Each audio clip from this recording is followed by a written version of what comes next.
Assalamualaikum warahmatullahi wabarakatuh. Alhamdulillahirabbil alamin wa bihi nasta'in wa bidunya wa din. Wassalatu wassalamu ala asyrafil anbiya'i wal mursalin wa ala alihi wa sahbihi ajma'in.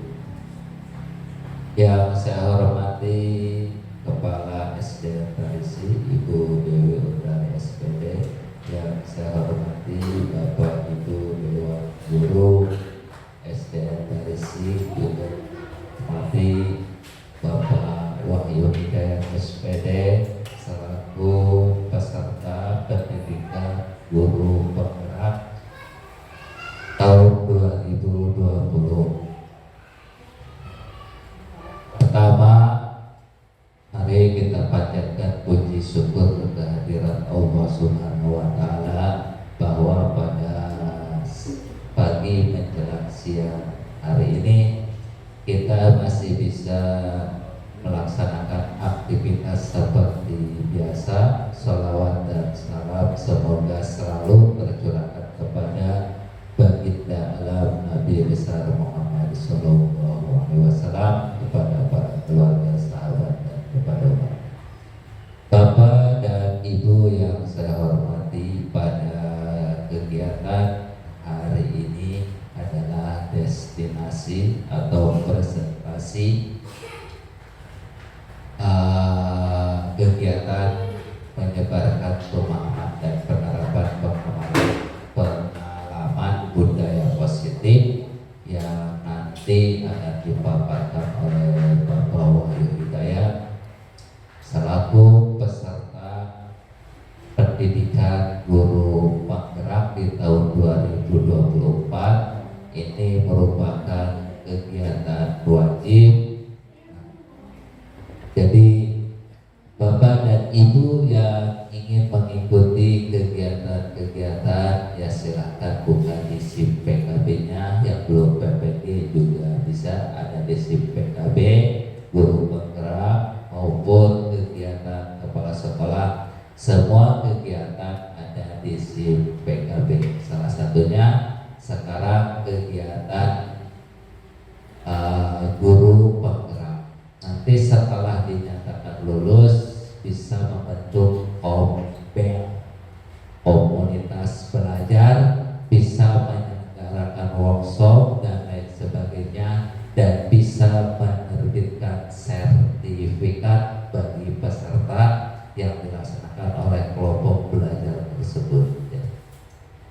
Baik, selanjutnya untuk mempersingkat waktu sebelum destinasi atau presentasi yang nanti akan disampaikan, kita awali acara ini dengan membacakan basmalah. Bismillahirrahmanirrahim. Selanjutnya sambutan dari Kepala SDN Tarisi Ibu Dewi SPD, waktu dan tempat dipersilakan.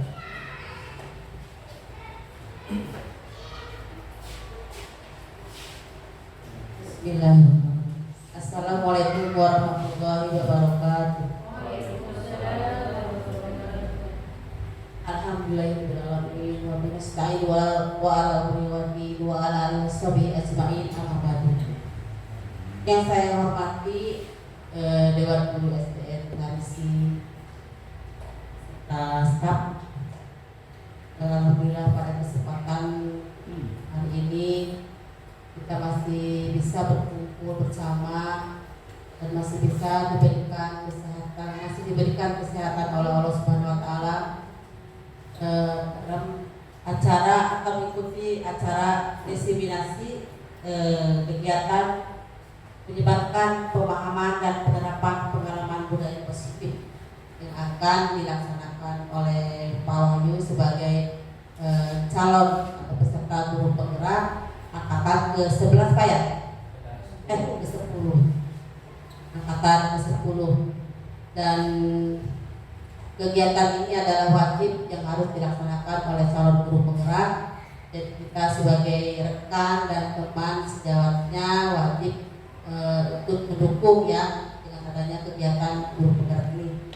Karena nanti hasil dari kegiatan ini mungkin akan diaplikasikan atau diterapkan ide-idenya di sekolah kita ya. Mudah-mudahan sekolah kita dengan adanya guru penggerak ini akan lebih baik lagi dan lebih maju lagi. Nanti di sini Pak Wahyu akan menjelaskan atau dia menerangkan apa itu budaya positif ya. Karena terus terang saya juga belum paham, belum mengerti betul tentang proyek dan kegiatan budaya positif ini. Walaupun kita sudah terdaftar sebagai SD dan kurikulum merdeka, tapi masih kurang paham, kurang jauh belum paham tentang hal ini. Dan untuk teman-teman yang lain yang ingin mengikuti kegiatan seperti Pak Wahyu ikut dalam guru penggerak, boleh daftar di PNM ya. Mungkin itu saja dari saya untuk mempersingkat waktu. Selebihnya saya serahkan kepada Pak Wahyu untuk menjelaskan apa itu tentang budaya positif. Terima kasih. Assalamualaikum warahmatullahi wabarakatuh.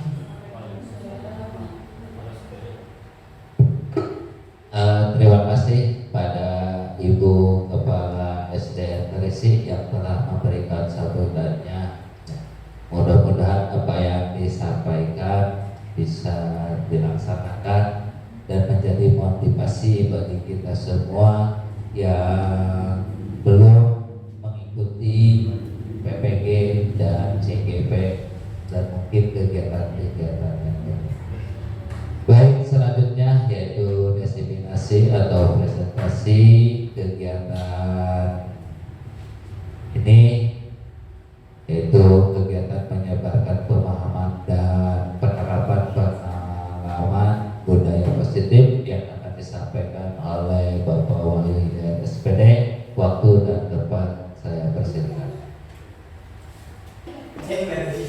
Bismillahirrahmanirrahim. Ya.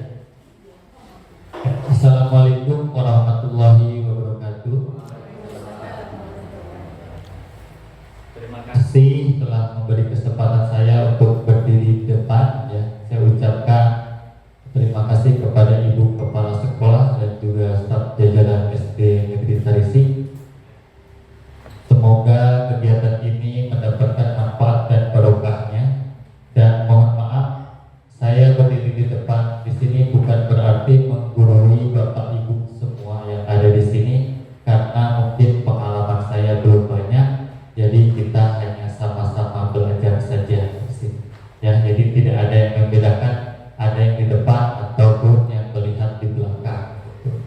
Nah, sebagai materi guru penggerak yang telah saya terima, ya, itu wajib saya sampaikan kepada Bapak Ibu karena materi tentang budaya positif ini sangat penting dan pastinya akan dipakai selalu sama Bapak Ibu pada saat mengajar ataupun menangani masalah murid. Ya. Jadi kegiatan menyebarkan budaya positif ini saya awali dengan kesepakatan dulu ya. Nah, jadi kesempatan kegiatan hari ini ya, saya minta kesepakatan ketika tadi sebelum memulai kita sudah berdoa dan juga sesudahnya kita juga ditutup dengan doa, dan juga ketika nanti ada sesi tanya jawab atau pertanyaan itu mohon angkat tangan untuk menjawab ya. Jadi supaya tertib. Nah, untuk kesekian kalinya tetap kita menjaga kebersihan dan juga ketertiban ya, seperti yang saya utarakan tadi. Baik, saya mulai. Ya, kita tahu bahwa sebagai seorang guru yang terampil ya, kita harus menjadi teladan bagi murid kita dan juga memiliki kemampuan serta tangguh ya. Tangguh itu tidak lembek gitu Bapak Ibu ya, dan juga pastinya kita harus berjiwa pernah. Jangan sampai kita salah sedikit, wah kita kecewa ya. Jadi harus pernah, berjiwa pemenang ya.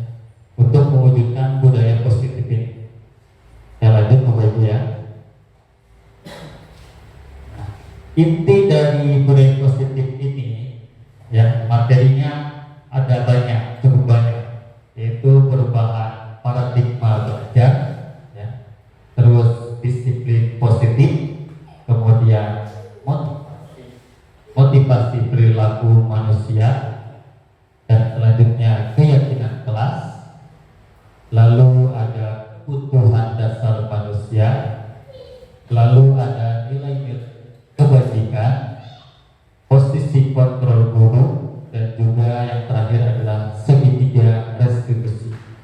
Nah, dari intinya saja sudah banyak, tetapi sudah saya ringkas.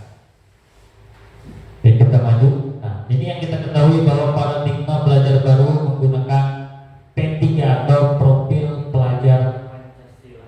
Ya, profil pelajar Pancasila. Yang pertama adalah beriman dan bertakwa kepada Tuhan Yang Maha Esa, lalu diikuti dengan kebinekaan global, lalu gotong royong, selanjutnya adalah mandiri, ya, dan selanjutnya adalah kreatif dan bernalar kritis. Ini sudah tidak asing, ya. Kita lanjutkan. Nah, pembelajaran ini dirancang sebagai pembelajaran yang berdiferensiasi, artinya setiap memberikan pelajaran harus berbeda-beda strateginya, ya, harus, ya, jadi harus berubah-ubah Bapak Ibu, tidak hanya dengan metode ceramah saja, gitu, ya. Kadang kita keluar kelas, kadang kita mungkin mengajar di kelas, dan juga mungkin praktik dan sebagainya macamnya. Oke, di sini ada berbagai kesalahan atau miskonsepsi sebutannya, ya. Kadang-kadang ilusi guru itu kita bisa mengontrol murid, gitu, ya. Terus kita kadang-kadang berilusi bersalah atau menguatkan karakter, gitu. Tapi kita memaksa, gitu. Terus ada ilusi bahwa semua penguatan positif itu pasti bermanfaat, padahal tidak semua murid bisa menerima hal-hal positif, gitu. Lalu ada ilusi bahwa orang dewasa berhak memaksa, ya. Kita lanjutkan. Nah, inilah yang disebut dengan teori kontrol dan stimulus respon. Nah, ini yang kita tahu mungkin sebelum-sebelumnya adalah stimulus respon, ya Bapak Ibu, ya, tentang realitas kebutuhan kita sama. Nah, mungkin kita berpikirnya sama, padahal sebenarnya kebutuhan masing-masing itu berbeda. Lalu semua orang melihat hal yang sama, padahal juga tidak, ya. Tidak semua mempunyai gambaran yang sama, jadi berbeda. Selanjutnya kita mencoba mengubah orang agar berpandangan sama. Nah, sebenarnya ini tidak bisa, ya. Contohnya, kita pengennya kalau menaruh botol di kanan, tapi orang lain belum tentu. Ada yang di tengah, di kiri, atau di depan. Lalu orang lain bisa mengontrol. Nah, sebenarnya yang bisa mengontrol diri Bapak Ibu dan juga murid adalah dirinya sendiri. Tidak bisa dikontrol oleh kita sepenuhnya. Dan selanjutnya adalah pemaksaan ada pada saat bujukan yang gagal. Nah, setelah kita bujuk, berarti kita akan memaksa supaya berilusi bisa mengontrol murid. Selanjutnya adalah model berpikir menang dan kalah. Nah, ini sebenarnya yang patut Bapak Ibu pegang, ya. Kadang-kadang kita kalah sedikit langsung mundur. Nah, sebenarnya tidak boleh. Jadi kita harus berpikirnya adalah menang dan menang. Nah, jadi itulah yang menyebabkan kita kreatif. Kita lanjutkan. Nah, disiplin positif ini adalah, ya, disiplin berasal dari kata yang artinya belajar. Disiplin mengacu pada disiplin diri yang memiliki tanggung jawab terhadap apa yang dilakukannya berdasarkan nilai-nilai yang diyakini. Disiplin, ya, merupakan salah satu cara penerapan disiplin yang bertujuan menumbuhkan, ya. Jadi disiplin positif merupakan salah satu cara penerapan disiplin yang bertujuan untuk disiplin ini semaksimal mungkin jangan sampai ada reward. Ini merupakan kesalahan yang dilakukan oleh saya sendiri pernah ya. Jadi sebenarnya kita sebagai guru itu pengharapannya jangan sampai karena sebuah reward Bapak Ibu ya, atau sebuah ancaman atau juga hukuman. Jadi sebagai pendidik tujuan kita adalah menciptakan murid yang memiliki disiplin diri sehingga mereka berperilaku mengacu kepada nilai-nilai kebajikan universal itu bebas ya, yaitu memiliki motivasi intrinsik di dalam dirinya sendiri ya, untuk perubahan perilaku ke arah lebih baik.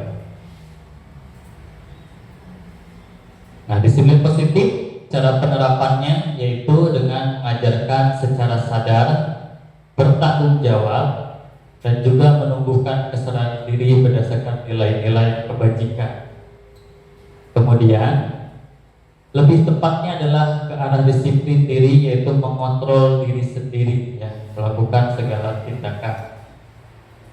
Dan selanjutnya adalah membentuk karakter murid, memahami dan menyadari dasar motivasinya bukanlah dari paksaan tadi ya, pujian ataupun hukuman. Nah, ini nilai-nilai kebajikan yang kita ketahui ya. Nilai-nilai kebajikan ini harus disepakati secara bersama supaya dapat terlaksana. Jadi di sini ada profil pelajar Pancasila yang kita ketahui dan juga ada AIBO Primary Yes ya, program atau PYP ya. Ini toleransi rasa hormat, integritas, mandiri ya, hampir sama. Dan juga keterampilan hidup. Nah, ini biasanya dipakai lebih jelasnya ketika sekolah yang lebih tinggi. Kita lanjutkan. Nah, ini nilai-nilai kebajikan sekolah yang sudah diterapkan di sekolah kita. Kita lihat masing-masing Bapak ya. Nah, seperti kita mencontohkan kepada murid secara langsung, ya, menampilkan secara langsung supaya dicontoh atau diteladan. Nah, seperti dari petugas upacara yang ketika hari-hari tertentu adalah gurunya.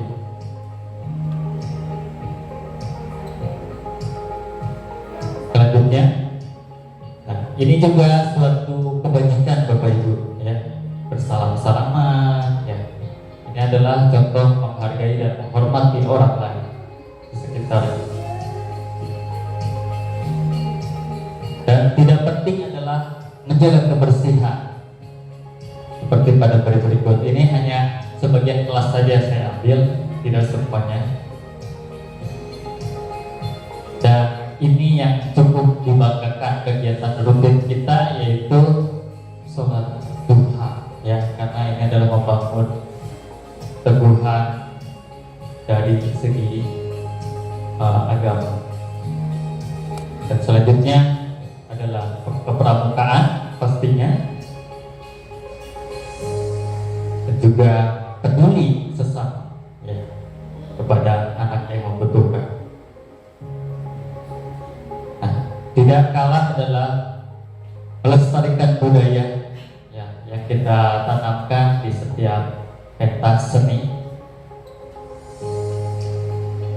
Dan cukup bangga ada prestasi di tahun ini seperti O2SN yang telah dimenangkan poli oleh putri kita. Itu saja nilai kebajikannya. Kita ke selanjutnya, yaitu adalah kebutuhan dasar manusia. Nah, ini hal-hal yang sangat penting. Sebenarnya ada 5 kebutuhan dasar manusia yang harus kita terapkan ya, dan terpenuhi. Jadi kebutuhan ini adalah sesuatu yang kita lakukan untuk mendapat apa yang kita inginkan. Jadi bukan hanya guru saja, murid juga pasti memiliki keinginan ya. Nah, inilah 5 dasarnya, kita lihat.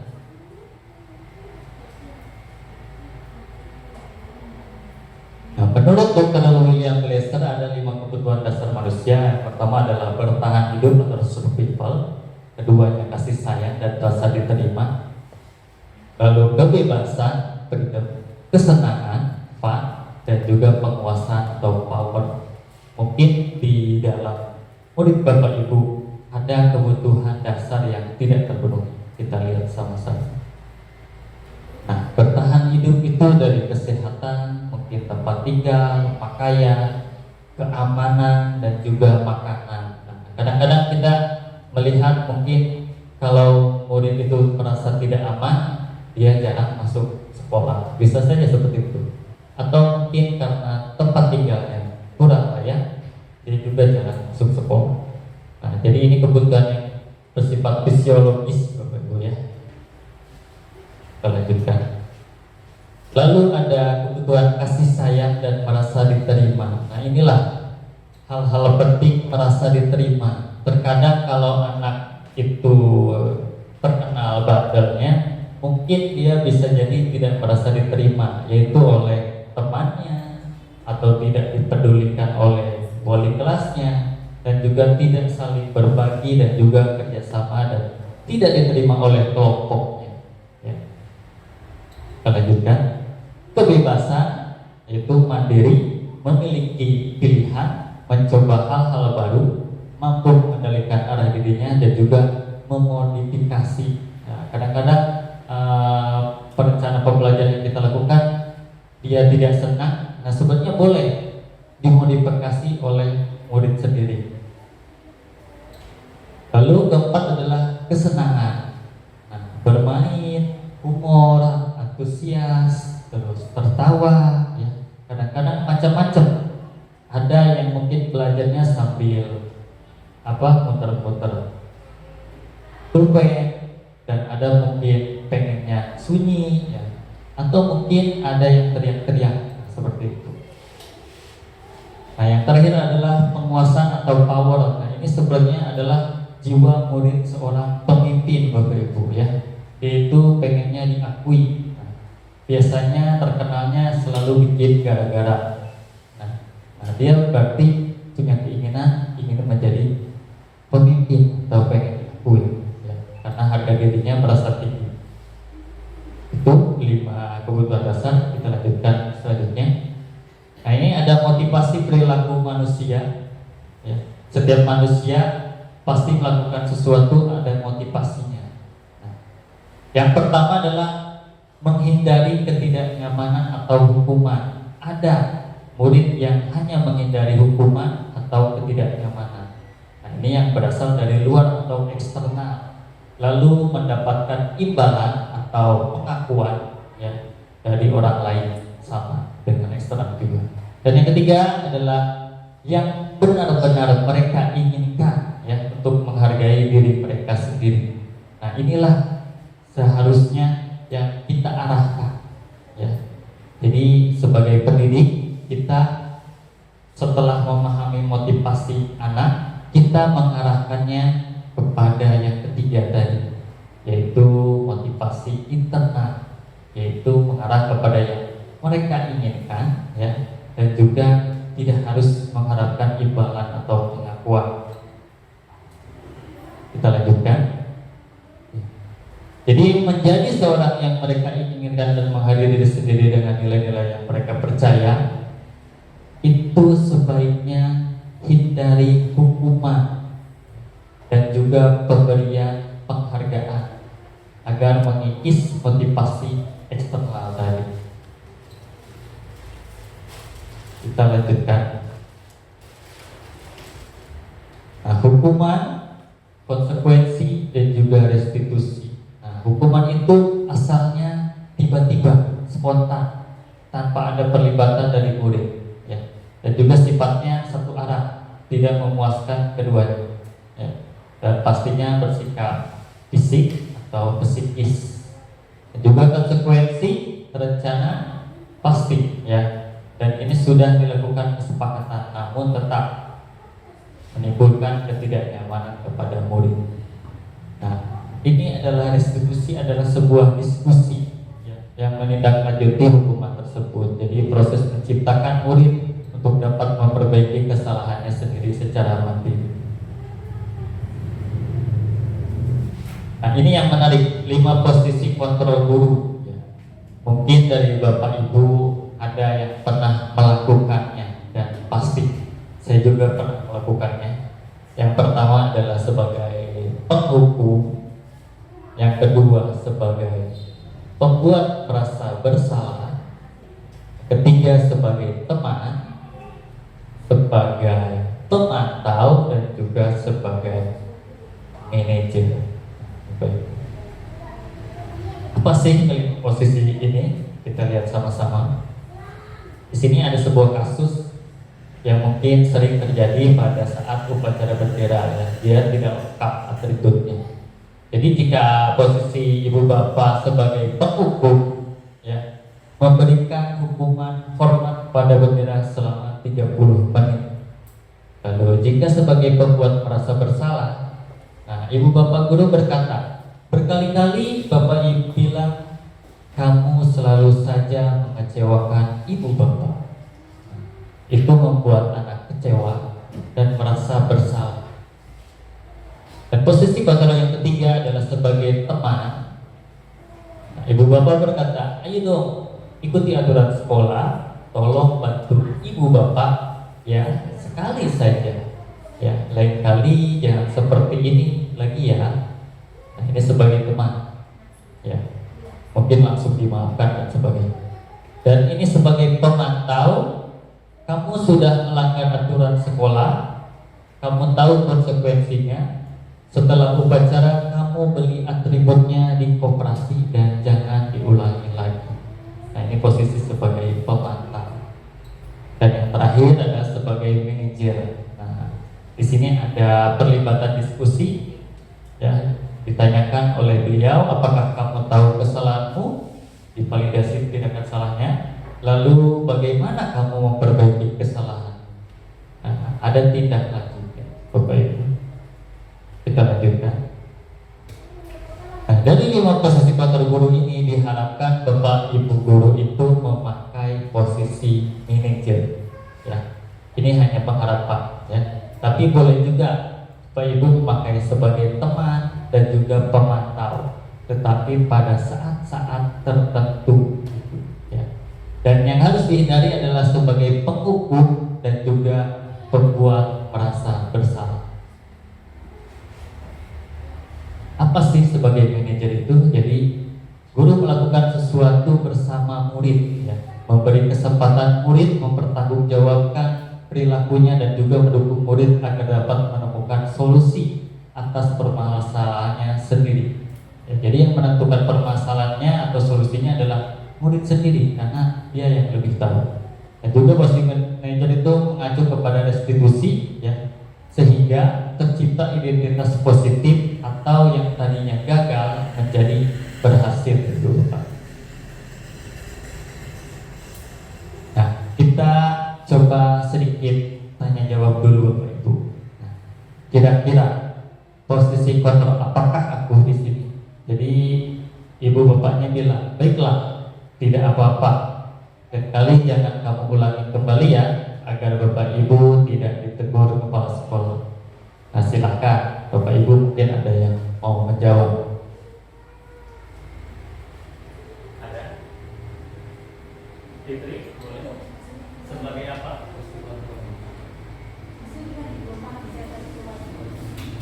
Tadi ada 5 posisi. Baik Pak, berdasarkan pemaparan tadi ada 5 posisi kontrol ya, sebagai pembuat hukuman, pembuat merasa bersalah, ketiga menjadi teman, keempat apa tadi? Ya, dan yang kelima sebagai manajer. Ya, sebagai manajer. Pemantau.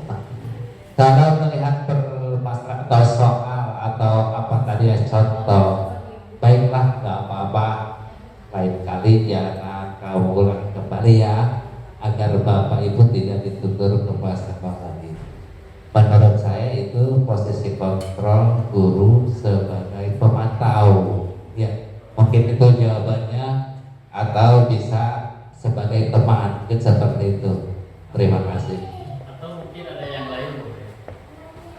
Kalau ada yang berpendapat, ini kan tidak benar Yang Bapak Ibu. mengatakan baiklah tidak apa-apa itu siapa? Itu gurunya. Iya. Gurunya.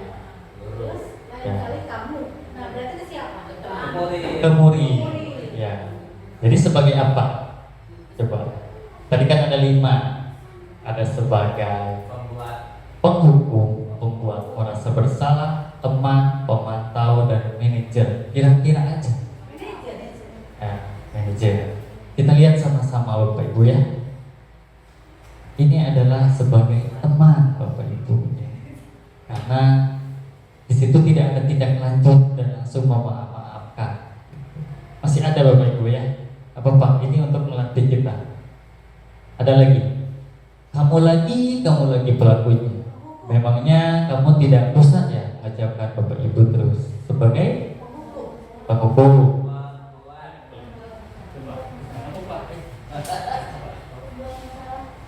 Masalah Membuat masalah. merasa Membuat lima tadi kan? Buat merasa bersalah. Membuat merasa bersalah. Oke. Ada lagi? Apa Pak?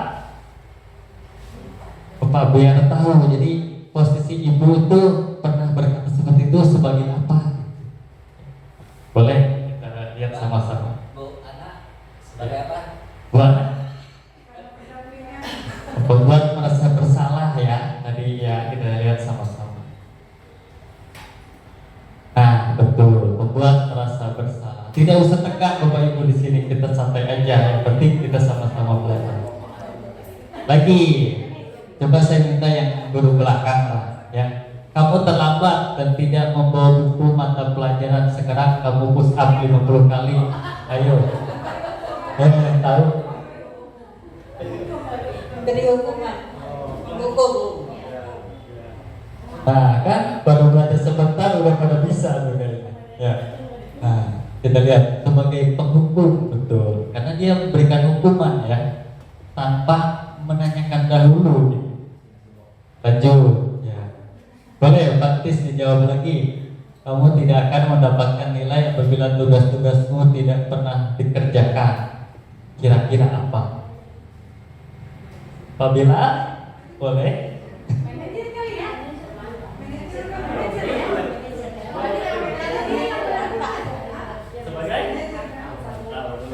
Kata Bu Ani sebagai pemantau, coba kita lihat sama-sama. Apakah betul? Nah, betul sebagai pemantau ya. Karena dia memantau kesalahannya ya, tetapi tidak beri hukuman ya. Memberikan sesuai konsekuensi. Ya. Nah, pasti pernah Ibu Bapak lakukan kan hal seperti itu ya. Nah, kita lihat lagi. Nah, apa rencanamu untuk menyelesaikan masalah ini? Ya, cakep sebagai manajer ya. Ya, jadi ada tindak lanjut kalau sebagai manajer ya. Jadi menanyakan kepada anak rencananya untuk memperbaikinya. Baik, kita melanjutkan ke materi selanjutnya. Nah, ini keyakinan kelas. Mungkin Bapak Ibu pernah dengar keyakinan. Kenapa sih bukan peraturan kelas? Ya, kita yang tahu kan peraturan kelas, tapi ini dibuatnya keyakinan kelas. Kita lihat sama-sama. Jadi pembentukan keyakinan kelas ini sifatnya itu abstrak. Abstrak itu menyeluruh ya. Jadi umum lah ya. Kan banyak tuh kalau peraturan kayak nggak boleh mencoret-coret ya, tidak boleh buang sampah sembarangan dan segala macam, itu diumumkan. Jadi cukup sedikit saja. Terus berupa pernyataan universal mewakili segalanya, dan juga dibuat dalam pernyataan positif pasti ya, karena menurut keyakinan. Dan juga sedikit tadi kan, tidak perlu banyak-banyak ya. Dan juga sesuai dengan kondisi kelas, karena berbeda kelas 1, kelas 2, kelas 3 dan sebagainya, pasti berbeda keyakinan ya. Tidak mungkin bisa diterapkan kelas 1 harus misalkan menulis cepat, nggak bisa ya. Jadi disesuaikan. Dan juga semua warga sekolah dilibatkan untuk pembuatannya. Jadi murid, guru, dan juga boleh membawa wali muridnya juga. Kita lanjutkan. Nah, ini contoh pembuatan keyakinannya. Kita lihat video sebentar ya. Ini yang dilakukan oleh saya, yaitu pertanyaan kita membuat pertanyaan dulu kepada anak-anak, apa yang kalian yakini untuk mewujudkan kelas yang aman, nyaman, dan menyenangkan sehingga dapat belajar sesuai keyakinan. Kita lihat sama-sama ya pembuatannya. Jadi di sini setelah diberikan pertanyaan, anak-anak saya coba bagikan sticky note Bapak Ibu. Ya. Boleh warnanya terserah Bapak Ibu, mau warna merah atau warna kuning, tetapi saya di sini pakai warna merah. Ya. Artinya merah ini yang dilarang gitu. Nah, anak-anak menempelkannya. Jadi setelah menulis apa yang mereka nyatakan, mereka menempelkannya ke depan kelas. Ke atas ada ke atas. Siapa aja semuanya? Karena ini keyakinan masing-masing. Nanti mungkin bisa diterapkan oleh Bapak Ibu mungkin dengan cara masing-masing ya. Nah, setelah dikumpulkan di depan ya, kita lanjutkan. Nah, ini hasil-hasilnya Bapak Ibu. Tuh ada yang dilarang memanggil orang tua katanya ya. Ada yang dilarang berkelahi, macam-macam. Nah, yang kuning ini konsekuensinya. Nah, setelah dikumpulkan, saya kelompokkan tadi secara abstrak ya. Jadi yang satu macam yang sama saya samakan. Contohnya tadi terlambat ke sekolah, disiplin.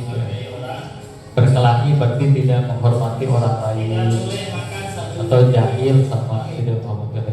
Nah, dari saya ternyata yang banyak itu tidak menghormati orang lain, banyak sekali itu. Nah, kita lanjutkan ini contohnya. Nah, jadi hasil pembentukan keyakinan kelasnya seperti apa sih setelah dilakukan kesepakatan bersama murid? Inilah hasil keyakinan kelas 6B, yaitu disiplin, menjaga kebersihan, saling menghormati dan menghargai, berdoa sebelum dan sesudah belajar, dan tidak bermain di jam kelas.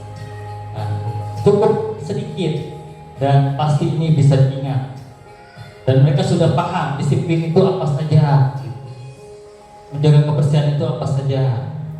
Karena tadi sudah dikelompokkan oleh mereka masing-masing dan bersama wali kelas. Dan juga kita meminta umpan balik dari anak. Itu keyakinan kelas yang dilakukan tadi. Jadi guru memiliki peran di sini Bapak Ibu, mewujudkan terbentuknya keyakinan kelas dengan adanya kesepakatan antara guru dan murid. Dan juga keyakinan kelas berupa pernyataan tadi ya, universal, dipahami semua kalangan murid, harus mudah dipahami ya, untuk lingkungan sekolah kita. Nah, ini materi terakhir Bapak Ibu ya, yaitu segitiga restitusi. Mungkin Bapak Ibu ada yang pernah mendengarnya. Nah, jadi segitiga restitusi itu adalah suatu proses dialog yang dijalankan oleh guru ya dan murid ya, agar dapat menghasilkan murid yang mandiri dan bertanggung jawab. Nah, sebenarnya kalau di SD itu ada yang disebut dengan ada guru PPK. Nah, biasanya yang tahu hal ini adalah guru PPK. Ya, kalau di SMP, SMK itu ada guru BP. Nah, tetapi sebenarnya ini harus dikuasai oleh guru-guru semuanya, gitu ya. Ada tahapan-tahapannya, tidak harus ada guru PPK, tidak harus ada guru BP.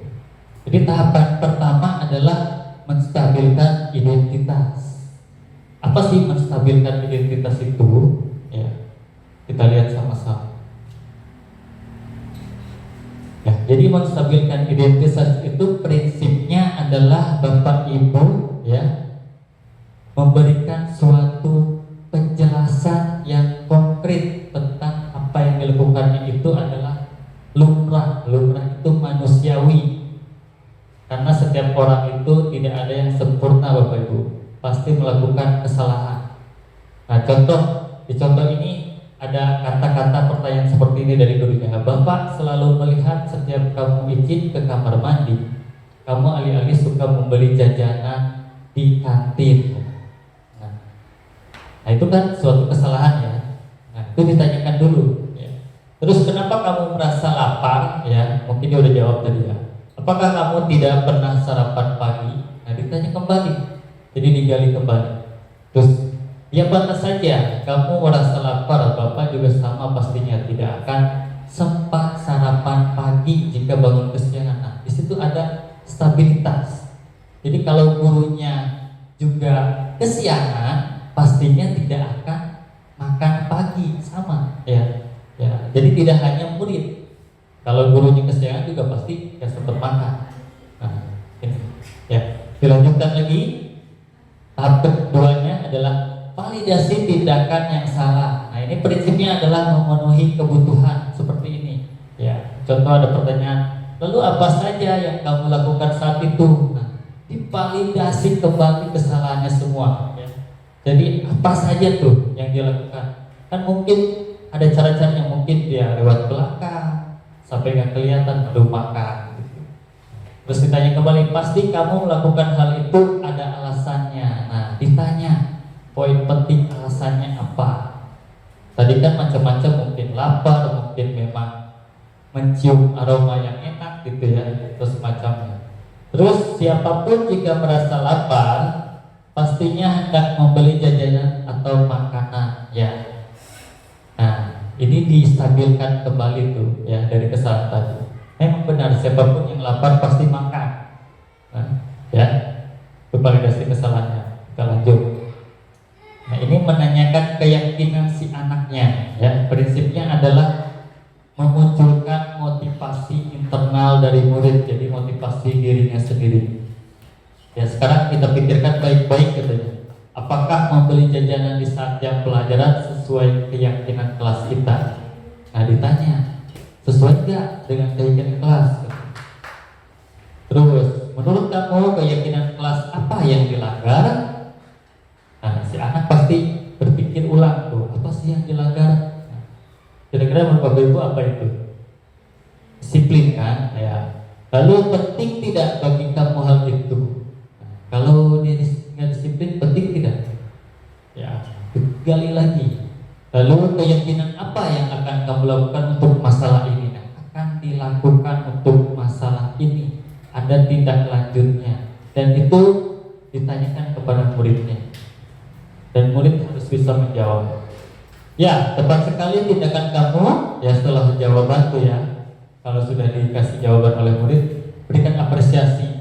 Sekarang silakan kamu kembali ke kelas. Nah, setelah ada tindakan dari dia atau tindak lanjutnya, itu kita pantau Bapak Ibu. Ya, harus kita lakukan pemantauan. Ya. Jadi itu contoh tahapan segitiga distribusi. Nah, ini ada sebuah video yang saya lakukan kepada kasus anak. Ya. Berikut video. Kita tonton bersama Bapak Ibu ya. Restitusi. Pada hari Selasa, Pak Wahyu mengisi pembelajaran matematika di kelas 6B, namun Rifki yang pada saat itu merasa lemas dan tidak bisa fokus mengikuti pembelajaran. Kemudian ia mengambil inisiatif meminta izin pergi ke toilet. Pas saya minta izin pergi ke toilet sebentar, ibunya, baik silakan kamu ke toilet, jawab Pak Wahyu. Dan Pak Wahyu mempersilakannya. Alih-alih ke toilet, Rifki mampir ke kantin. Kemudian ia membeli jajanan di kantin karena ia merasa lapar.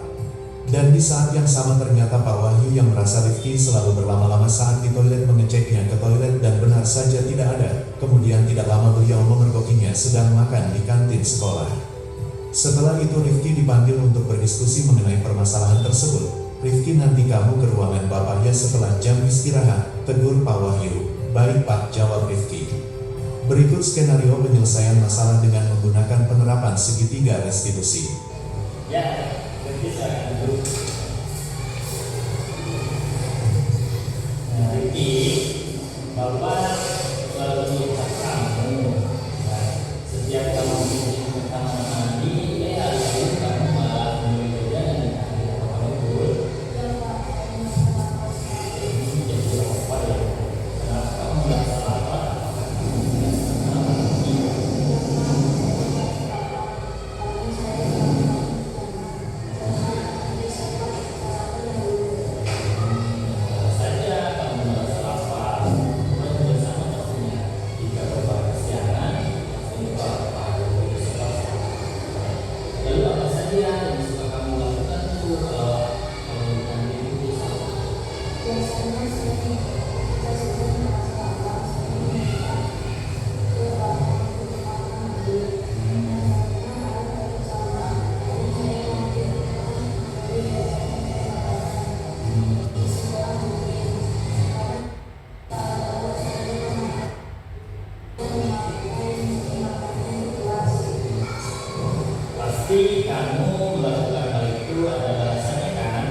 Kasus kedua, dengan penerapan segitiga restitusi. Pagi hari di saat pembelajaran berlangsung dengan hikmat, para siswa sedang mempersiapkan bahan-bahan praktik mereka. Namun Hasni terlihat sedang mondar-mandir ke area kelompok teman lainnya.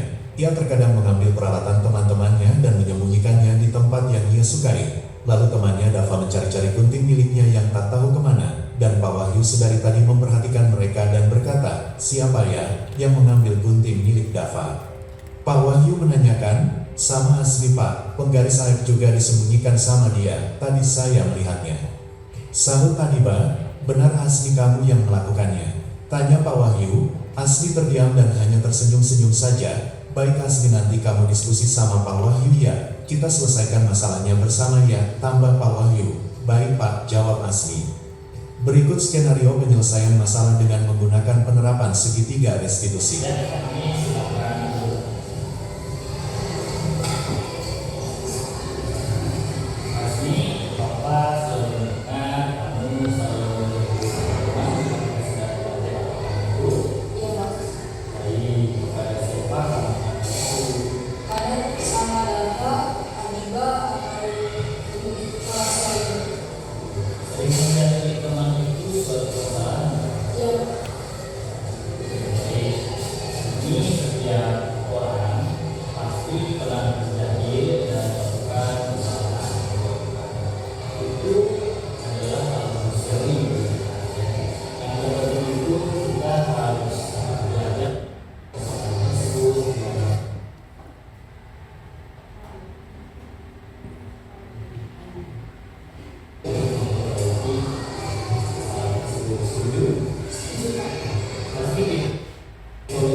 Assalamualaikum warahmatullahi wabarakatuh.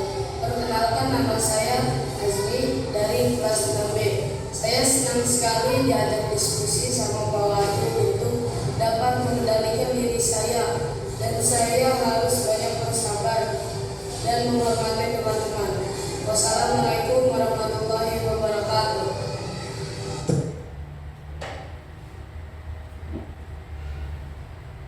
Itu tadi video penerapan segitiga restitusi Bapak Ibu ya. Cukup mudah kan Bapak Ibu melakukannya, hanya berdiskusi saja dengan siswanya dan juga dipantau tindak lanjutnya. Nah, jadi dalam penerapan segitiga restitusi ini ya, dalam penyelesaian masalahnya adalah guru yang berperan sebagai manajer tadi ya, menerapkan segitiga restitusi yang melalui 3 tahapan tadi, yaitu menstabilkan identitas ya, lalu validasi tindakan yang salah, dan juga menanyakan keyakinan murid itu sendiri ya, untuk menindaklanjuti kesalahannya. Lanjutkan. Nah, tujuannya adalah menghasilkan murid yang mandiri. Jadi kadang-kadang kita kalau hanya mengontrol, memantau itu tidak efisien Bapak Ibu ya. Jadi itu akan memicu waktu yang dibutuhkan hari dilihatin, nggak mungkin kan. Ya. Jadi tujuan itu adalah menghasilkan murid yang mandiri. Jadi anak dengan sendirinya mengetahui itu kesalahan lo, ya. Itu tidak sesuai keyakinan lo, ya. Dan itu juga harus ada tindakannya lo. Nah, dari situ. Dan juga murid yang bertanggung jawab bagi perilakunya sendiri. Ada juga murid yang mungkin sengaja melakukan kesalahan, ya dia juga pengen melakukan tanggung jawabnya. Contoh mungkin menaruh sembarangan, ya Pak, saya taruh kembali di tempatnya. Nah, ya itu kan kebutuhan dasar pengen diakui, ada yang seperti itu ada. Atau mungkin dia sengaja menyembunyikan punya temannya, bisa ya pengen didekatkan dengan gurunya, mungkin dia pengen dekat sama gurunya. Ada yang seperti itu juga, macam-macam Bapak Ibu ya. Jadi tidak semua yang positif itu benar bagi murid itu. Mungkin ada kebutuhan yang murid inginkan melalui hal-hal tersebut, itu banyak ya. Jadi jangan kita salahkan apa yang diinginkan oleh murid itu. Nah, itu sekedar restitusi. Ini menutup sesi kita dari presentasi budaya positif yang telah saya paparkan. Nah, setelah ini kita akan masuk sesi berikutnya adalah sesi tanya jawab. Nah, di sesi tanya jawab ini mungkin ada pertanyaan dari Bapak Ibu yang boleh ditanyakan kepada saya sebagai penyebar pemahaman tadi. Ya, mungkin ada yang boleh mengangkat tangan. Ya, dari salah satu, 2 atau 3 kan saya tampung. Ini untuk kepentingan sekolah kita juga ya, apabila memang ada permasalahan di sekolah yang tidak bisa terjawab. Karena macam-macam murid ya, ada yang diam saja, tidak tahu masalahnya apa. Dan juga kemarin ada kasus dari kelas 6A itu muridnya nggak masuk, ada ya, tidak ada penjelasan sama sekali dari anaknya. Sudah dipanggil orang tuanya juga nggak kelar-kelar masalahnya. Nah itu ya. Tetapi kalau misalkan kita terapkan segitiga restitusi itu sebenarnya diketahui permasalahannya dan didapatkan masalahnya apa. Dan saya juga baru tahu ya tentang segitiga restitusi ini. Saya juga baru tahu setelah menduduki atau pembelajaran PGP itu ternyata ada cara-caranya. Dan tadi juga saya katakan, saya juga memposisikan kontrol gurunya ada yang salah. Tadi ada yang pernah sebagai penghukum atau sebagai pembuat merasa bersalah. Nah, ternyata itu salah dilakukan. Dan juga sebagai teman juga sebenarnya bukan hal yang tepat ya. Tapi ada kalanya atau di posisi atau tindakan-tindakan tertentu bisa dilakukan sebagai teman. Tapi kalau kita lakukan secara terus-menerus itu juga salah. Karena ketika kita digantikan oleh guru yang lain, belum tentu dia mau sama perlakuannya dengan guru yang baru ya. Contohnya misalkan ya, Bu Ana mungkin mengajar kelas 6A karena Bu Ana sering posisikan sebagai teman, jadi sudah dekat murid-muridnya. Karena saking dekatnya, ketika digantikan oleh Pak Wahyu, cuek aja gitu. Tidak mengerjakan tugas gitu. Nah itu imbasnya kalau posisi sebagai teman. Jadi terlalu dekat juga tidak baik ya. Tapi ada kalanya memang harus dekat gitu. Tapi kalau terlalu dekat, nanti konsekuensinya seperti itu. Jadi ketika ada guru pengganti atau guru piket, nah dia tidak akan melakukan hal yang sama kepada guru piket itu. Jadi istilahnya pilih kasih ya, seperti itu. Atau tadi sebagai pemantau tadi kan ya. Nah sebagai pemantau itu memang bagus.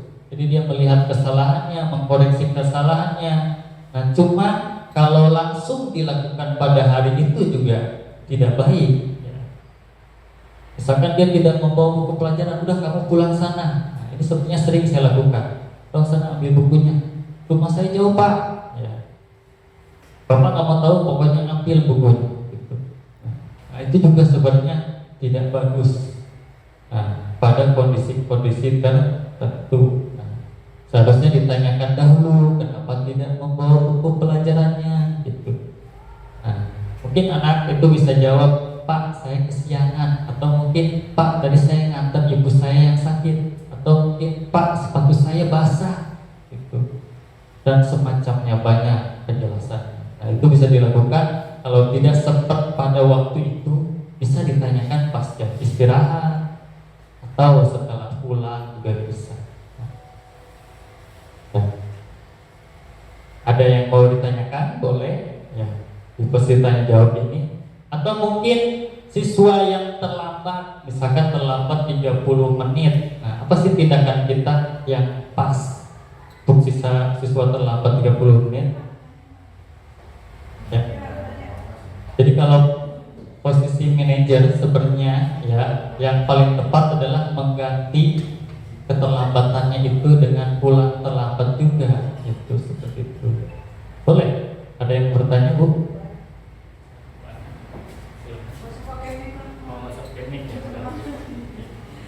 Terima kasih Pak Wahyu atas waktunya.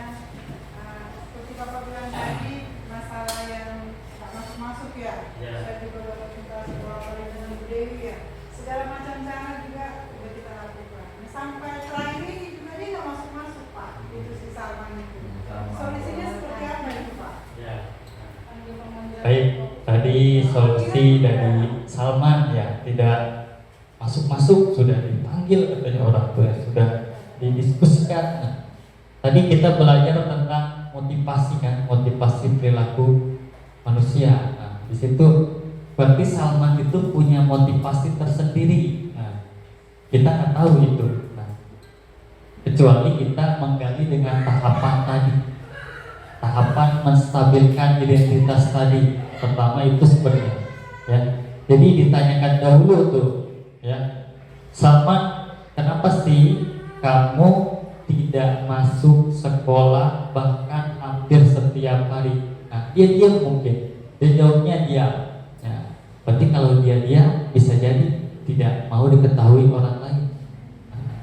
Nah, ini tidak mau diketahui orang lain, cari orang yang tepat yang bisa menggali, yang bisa diketahui keinginannya. Dan pastinya seharusnya ya, yang bisa menggali itu harusnya orang tuanya, harusnya.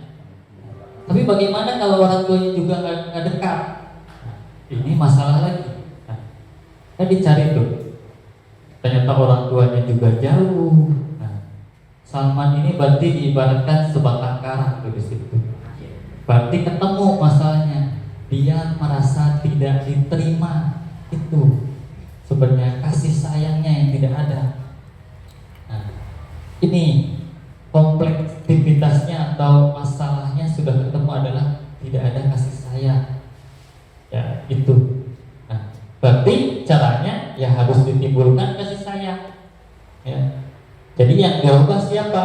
Orang tuanya, keluarganya. Nah, kalau orang tua atau keluarganya tidak memberikan kasih sayang sampai kapanpun, tidak akan berubah anaknya. Itu. Yang penting tugas guru itu kan mengetahui masalahnya, tidak wajib untuk mengatasi segalanya, tidak, Bapak Ibu. Karena guru juga mempunyai keterbatasan. Kita hanya mengarahkan atau menuntun, ya. Tidak bisa memaksakan kehendak guru. Tadi kan sudah dijelaskan, ya. Karena yang mengontrol diri itu adalah dirinya sendiri. Tidak bisa dikontrol oleh kita. Jadi kita hanya mengusahakan untuk menemukan permasalahan dari solusi tersebut, ya, solusi dari masalah tersebut, dan juga mengutarakannya kepada keluarganya. Nah, itu tindak lanjut berikutnya ya dari pihak keluarga. Mungkin itu jawaban dari saya, Ibu. Ya, semoga bisa diterapkan dan mungkin bisa mengatasi masalah. Itu cukup Bu. Dari Ibu boleh. Mau pakai mic?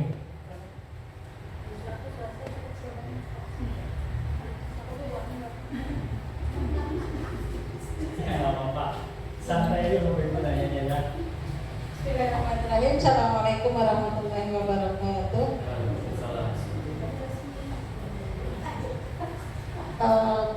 Mungkin kita sebagai guru setiap kelas itu pasti punya permasalahan masing-masing. Ya, kita berbagi cerita aja dan nanti mungkin ada pertanyaan yang bisa di-sharing sama Pak Wahyu. Di kelas saya itu saya kategorikan ada 4 yang mungkin masih harus memerlukan perhatian khusus.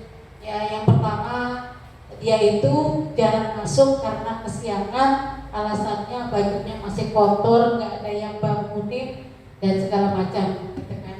Terus kemudian ada satu dengan permasalahan orang tua, yang ketiga agak malas. Malasnya apa? Kalau mentok sedikit dia nggak mau, kalau kesiangan dikit dia nggak mau masuk. Gitu. Orang tuanya pun mendukung itu dengan WA, Bu maaf anak saya sakit, Bu maaf anak saya sakit gigi dan segala macam.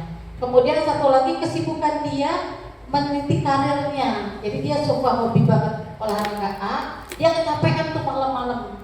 Dia latihan lupa, akhirnya dia nggak mau sekolah, bangun jam 9. Nah itu permasalahan itu. Mungkin itulah restorasi yang saya buat.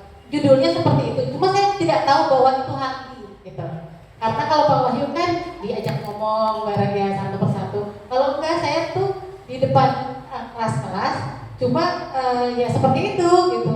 Iya, itu juga kadang kalau kesiangan, boro-boro mau sarapan, makan di kantor juga kadang ibu pulang balik ibu makan gitu. Itu kan termasuk restorasi gitu ya. Cuma saya tidak bikin judul gitu dan tidak ditanya jawab secara ini. Saya nih kenapa Bu baju saya nggak ada yang cuciin gitu. Kamu kan bisa nak mencuci. Nah saya bikin solusi deh tuh, ambil air di ember, kasih rinso, kucek. Itu kan termasuk solusi ya Pak ya. Itu yang saya terus ada lagi. Nah apapun permasalahan orang tua, kamu tetap tenangkan diri kamu. Saya harus sekolah. Kamu bisa kan? Saya harus sekolah. Karena masa depan kita itu kita yang menentukan. Itu mungkin itu ya. Terus yang ketiga, nah kalau kamu merasa nggak enak badan, langsung minta mama untuk bilang WA, Bu Fitri aku nggak masuk karena sakit gigi. Bu Fitri, nah pas ibu pulang, kamu lagi main sepeda, kamu lagi main motor gitu. Nah, itu kan mungkin restorasi juga kali ya. Saya kalau misalkan kamu pandai berbohong sekarang, nanti kedepannya untuk berbohong kamu menjadi kebiasaan. Nah, itu kamu mau nggak dibohongin orang? Nggak enak loh dibohongin. Itu saya tuh juga bikin dan seperti itu. Terus mengenai apakah itu tepat? Jadi pertanyaannya, apakah tindakan saya itu tepat ataukah ada yang keliru menurut aturan seperti itu? Kemudian mengenai keyakinan kelas kan berarti ada yang tertulis, ada yang tidak tertulis ya, ada yang abstrak ya tadi ya. Yang itu, nah itu mengenai keterlambatannya itu. Terlambatan itu bisa sampai jam 8:30 baru masuk. Karena yang saya tangani ini antara dari anak-anak ke setengah agak ini ya, dari kelas 3 kan masih manja banget tuh. Ke kelas 4 kalau saya terapkan dengan penghukum tadi, mereka pasti takut Pak. Jadi saya terapkan untuk sekarang, ibu masih tidak menyuruh kalian pulang atau nyuruh ngerjain di luar. Artinya menimbulkan rasa ketakutan atau rasa bersalah tadi ya Pak ya. Jadi saya tetap boleh untuk tidak bawa buku, catat tempat yang lain dengan ini kamu salin lagi di itu. Terus kemudian di akhir tahun saya lihat catatan mereka seperti itu. Itu tentang keyakinan anak dan tentang demokrasi saya terapkan. Jadi setiap 2 bulan sekali anak-anak ketua kelas itu berubah, ketua kelas, wakil ketua kelas, dan yang menjaga ketertiban itu berubah setiap 2 bulan sekali. Jadi mereka voting, mereka ambil kertas, saya bikin kertas mereka. Terus cuma saya nggak pakai kertas Pak, saya pakai tunjuk tangan. Kira-kira kita ini seperti apa gitu. Jangan ngatain orang tua Bu, itu. Cuma saya nggak tahu pelajaran buat saya bahwa ada hal seperti itu, dikasih kertas gitu ya. Itu terima kasih banget bisa menjadi masukan buat saya. Yang jadi pertanyaan itu apakah saya sudah tepat melaksanakan tadi yang bagian restorasi tadi. Gitu Pak, terima kasih. Assalamualaikum warahmatullahi wabarakatuh. Baik, berikan tepuk tangan dulu buat ya, terima Fitri menjelaskan pertanyaan yang cukup, definisinya cukup panjang ya, tapi saya alhamdulillah memahaminya. Ya, memang dari tahapan segitiga restitusi itu harus digunakan seluruhnya ya. Betul, mungkin dari kesekian kita pernah memakai salah satu atau dua atau mungkin hanya sebagian ya. Nah, tetapi yang paling tepat adalah dan bisa mengatasi masalah adalah ketiga tahapan itu sempurna. Jadi harus dilakukan semua. Tadi seperti yang Ibu Fitri bilang, saya sudah menanyakan, ya, saya sudah menanyakan alasannya juga. Tapi kan di situ ada yang tidak dipakai, yaitu adalah tahapan yang terakhir adalah menanyakan keyakinan. Ya. Jadi menanyakan keyakinan itu adalah tindak lanjut untuk mengatasi atau memperbaiki kesalahan yang dilakukan oleh siswa tersebut. Ya. Di situ tidak ada tindak lanjutnya. Kalau validasi benar tadi Ibu udah mengatakan, jadi yang salahnya apa saja, jadi yang lebih apa saja itu validasi yang salahnya. Tadi dilakukan oleh Ibu Fitri, bagus itu ya, itu semuanya bagus. Dan juga tadi stabilitasnya juga sudah dilakukan. Nah, cuman saran saya ketika anak itu melakukan kesalahan, tolong hindari mengumumkan di depan kelas. Ya, karena saya juga dulu seperti itu. Jadi saya merasa bersalah banget itu, ya.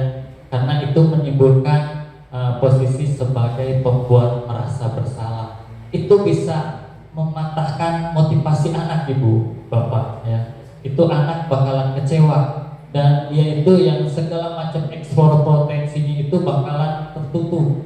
Benar. Jadi dia itu gak bakalan nunjukin nih kemampuannya ke guru itu, pasti, ya.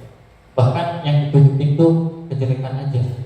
Nah, kalau diumumkan kesalahannya di depan orang banyak, itu yang harus kita jaga sebenarnya, ya. Bahkan bukan hanya murid saja sebenarnya. Kalau kita aja nih diumumkan oleh, maaf Ibu ya, oleh ibu kepala sekolah di depan orang banyak ketika upacara kesalahan kita, bagaimana perasaan kita? Ya, pasti itu akan merasa sangat bersalah.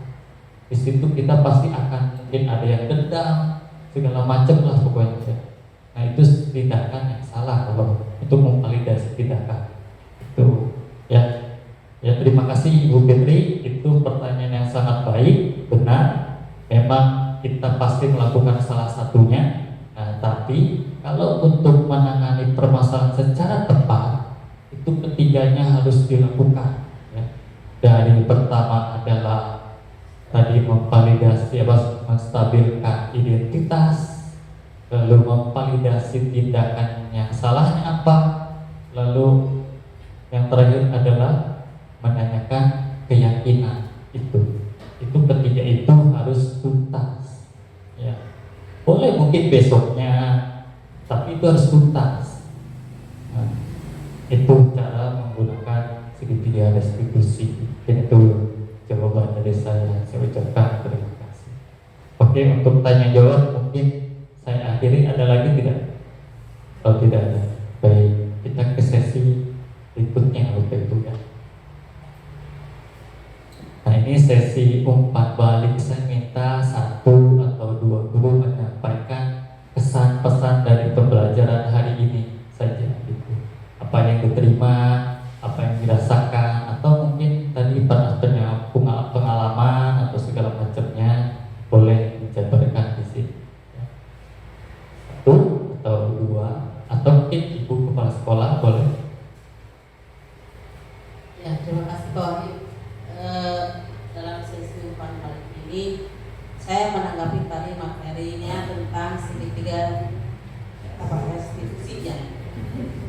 Nah, segitiga restitusi itu sebenarnya mah sudah biasa kita lakukan dalam administrasi guru, ya, yang ada 22 administrasi guru itu salah satunya itu bimbingan kelas atau bimbingan konseling ya. Nah, itu di situ kayaknya maksudnya bahwa dia. Jadi di sini masalah-masalah yang ada di kelas kita angkat, atau mungkin ada masalah, kalau ada masalah di kelas ya kita selesaikan, terus kita cari penyebab masalahnya, penyelesaiannya, dan tindak lanjut serta hasilnya. Itu mungkin ya. Nah, terus apakah nanti hasil dari segitiga restitusi ini harus dokumenkan, karena kalau dalam kelas itu harus didokumenkan. Jadi misalnya tahun pelajaran ini anak yang bermasalah ada berapa orang, terus masalahnya apa, terus penyelesaian masalahnya apa atau tindak lanjutnya apa, dan hasil dari tindak lanjutnya itu apa. Dan nanti hasil dari bimbingan ini akan berkelanjutan nanti untuk anak ke kelas selanjutnya. Jadi referensi untuk guru yang selanjutnya bahwa anak yang bermasalah tahun kemarin adalah ini. Ya, jadi wali kelas yang selanjutnya bisa tahu, oh ya anak ini kemarin seperti ini. Nah, nanti mungkin kalau belum berubah berkelanjutan sama guru yang selanjutnya. Kalau sudah berubah atau baik berarti sudah berhasil si guru yang sebelumnya itu. Wahyu. Dan satu lagi ya, mungkin perilaku guru-guru seperti penghukum ya, terus apa lagi tadi manajerial, pemantau, itu sudah kita lakukan ya. Cuman kita tidak tahu namanya seperti yang sekarang ini, namanya kita lakukan. Dan mungkin kedepannya setelah kita tahu paparan dari Pak Wahyu dari materi ini, kita akan lebih berhati-hati lagi mana yang boleh dan yang mana yang tidak dilakukan oleh guru sebagai pengajar. Itu saja Pak Wahyu. Terima kasih Ibu Bapak. Benar sekali ya Ibu Kepala Sekolah utarakan, segitiga restitusi ini sebenarnya memang ada ya di administrasi ya. Itu benar, tujuannya adalah tadi ya untuk menghadapi atau memberikan pengalaman yang tepat bagi ibu bapak guru yang lainnya ya, atau mungkin di tingkat selanjutnya, atau mungkin ketika pindah, oh ternyata si itu punya masalah sekian. Nah, masalahnya ini, atau mungkin ada anak yang masalahnya sama kebetulan gitu, misalkan si A ada si B juga kayak gitu. Nah, itu bisa dilakukan sama tepat kayak si A gitu ya, bisa ya. Itu memang seharusnya kita dokumentasikan Bapak Ibu ya, boleh dengan catatan, boleh. Dan saya juga ngasih tahu nih sebenarnya ya, di PMM itu sebenarnya hal seperti ini jika Ibu rajin mendokumentasikan, apalagi memvideokan, ini yang disebut dengan aksi nyata atau praktik baik itu ya. Jadi aksi nyata itu gak harus apa yang banyak catatan segala macam, enggak ya. Kayak video tadi juga gak masalah ya, dibuat video, oh ini tindakannya gitu. Nah, itu aksi nyata. Jadi atau praktik baik sama, atau menjadi bukti karya Bapak Ibu telah melakukan segitiga restitusi. Karena begini, nanti Ibu Bapak akan pasti dituntut untuk melakukan segitiga restitusi, bukan hanya saya aja, karena sudah muncul di PMM juga. Kebetulan saya udah mendahului ya Bapak Ibu ya. Mungkin ada yang udah juga, saya nggak tahu soalnya nggak bisa ngecek. Itu sama, nanti Bapak Ibu belajar tentang budaya positif tadi dari awal yang cukup banyak tadi. Tapi saya pikir dari penjelasan tadi pasti ada yang memahami lah ya, pasti ada paham. Nanti ada tes-tesnya di situ, nanti Ibu Bapak kerjakan dan Ibu Bapak juga membuat aksi nyata itu. Nah, dan saya nggak tahu kalau aksi nyatanya mungkin buat pemaparan kayak gini bisa, ya. Saya nggak tahu ya. Tapi yang saya lihat sih seperti itu ya. Jadi ketika Ibu Bapak tadi dijelaskan sama Ibu Kepala Sekolah itu benar, administrasinya benar ya. Jadi kita harus melakukan itu yang disebut dengan penilaian apresiatif ya. Ya, penilaian apresiatif di situ ada. Selain kognitif tadi ya, afektif ya.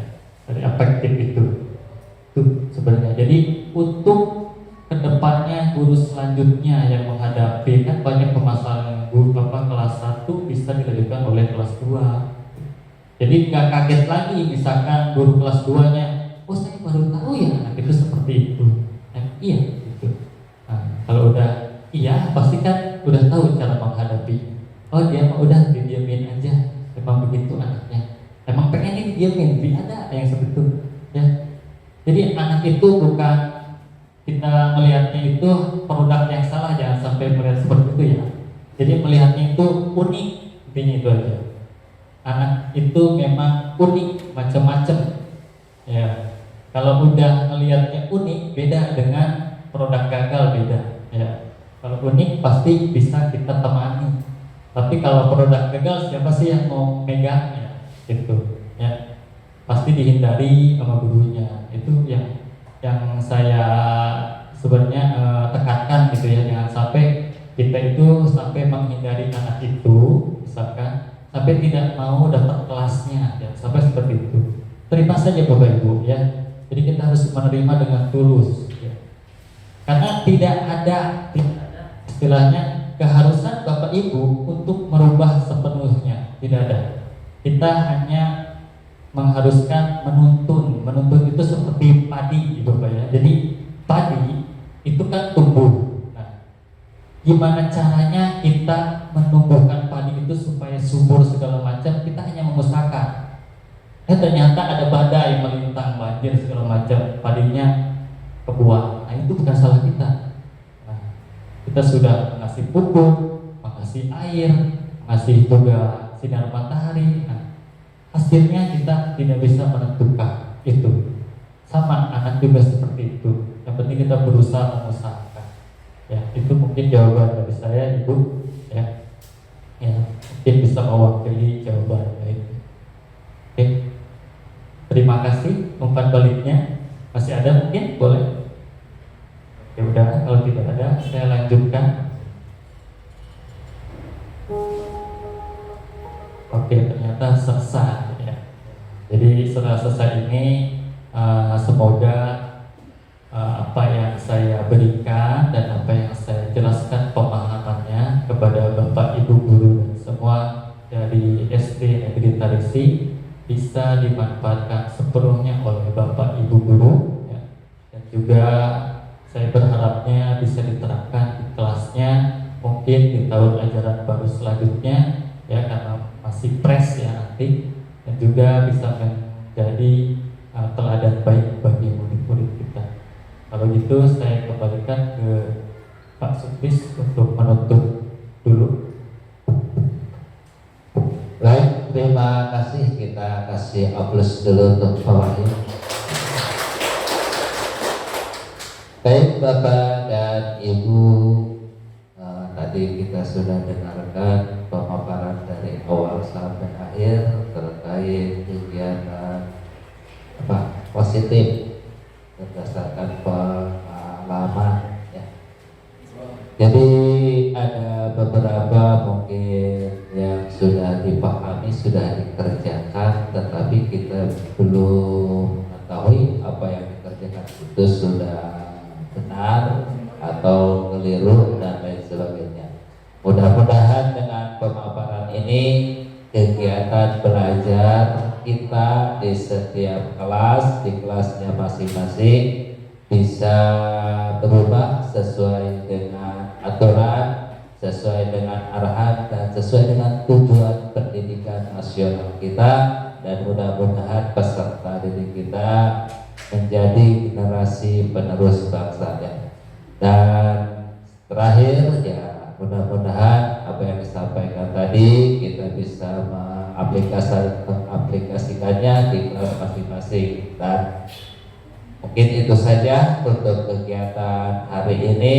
Sebelum kita tutup, kita membacakan hamdalah dulu. Alhamdulillahirrahmanirrahim. Cukup sekian dari saya, kurang lebihnya mohon maaf. Assalamualaikum warahmatullahi wabarakatuh.